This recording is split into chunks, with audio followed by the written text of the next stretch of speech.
have such mixed feelings about it because, yes, he is going senile, obviously. But just to tell you how I know that, I've known Joe Biden for 30 years. I always liked Joe Biden for whatever it's worth. Very warm person. Never agreed with him, but I never hated him at all. I always liked Joe Biden. I know a bunch of members of his family, and a couple of them very well. And I knew for a fact that certain members of the family were very concerned about his cognitive ability. They didn't expect him to get the nomination. Nobody did. And he got it, and they were freaked out about it. I'm not speculating. I know that for a fact. So I knew that the family believed he was in cognitive decline.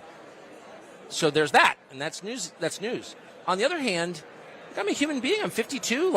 I hope I make it to 78. I think there's nothing sadder than someone losing his mind. I think I've seen it with relatives. Of course, people you really love. Yeah. I respect old people. That's the other thing. I just instinctively respect old people. They've been around longer. I aspire to be old. Yeah, exactly. Day, right? Thank you. Nicely put. I aspire to be an old person. And so to mock a man's senility is I'm not going to do that. I probably have because I've violated a lot of my principles in the heat of the moment, but I try not to. I don't want to be that guy. I want to treat old people with respect, even if I, abhor what they're doing.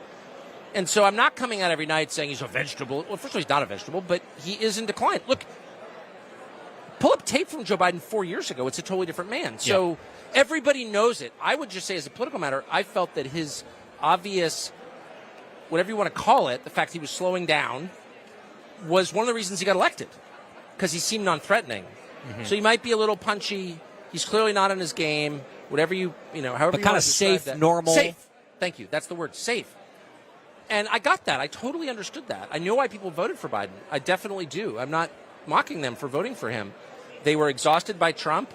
They're not ideological. They didn't think about the ideas that Biden represents or that Trump represents. They're just like, Trump is freaking me out. I need to get to something calm. And that's why they voted Biden. I understand it.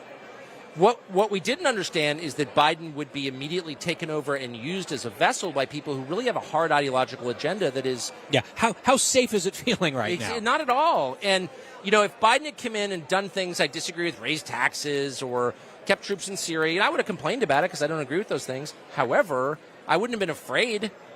If he had made good on his promise to try to unite the country, not demonize whole segments of the population on the basis of their vax status. The worst thing that Biden has done in office so far is that press conference where he said, we're running out of patience for you people who haven't had the vaccine. Really? First of all, people who are vaccinated, according to Pfizer's own numbers, are not living longer than people who aren't vaccinated. In fact, according to the Pfizer study, they're living a little shorter.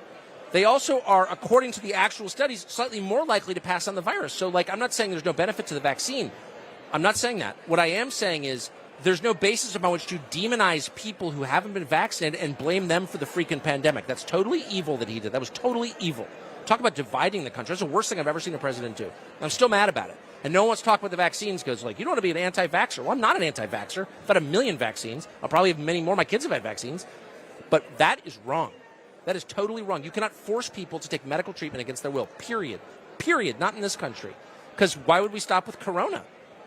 What about HIV or tuberculosis or, do you know what I mean? This is insane. And everyone's afraid to say it's insane. I'm not afraid because I don't care. It is insane. You're not afraid to say many things. But that's truly nuts. And we're going to wake up one morning and be like, I can't believe we lived through that. Why didn't we say something? It was all a dream, except it wasn't. We're living it here at the Patriot Awards in Florida. It's good to see you, Tucker. Thanks for dropping by. You got me all spun up, Guy Benson. As I was going to wind him up and let him go. But we have a break. Tucker Carlson